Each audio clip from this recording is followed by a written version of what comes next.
Wa mugabo uri kunyura muri iri shyamba ryanjye, dore ugiye kureba umugabo utuye inyuma y'iri shyamba, uko ugiye ukoneye icyo umushakaho ntibyaguhira.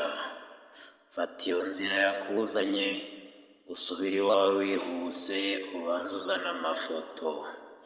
Ifoto yawe wicaye hamwe ukorera, ifoto y'umugore wawe umukunda, amafoto y'abana bawe uko ari 6, uzane n'urufunguzo rumwe rwo mu cyumba uraramo n'umugore wawe, uzane n'urundi rwo ku iduka umugore wawe akoreramo.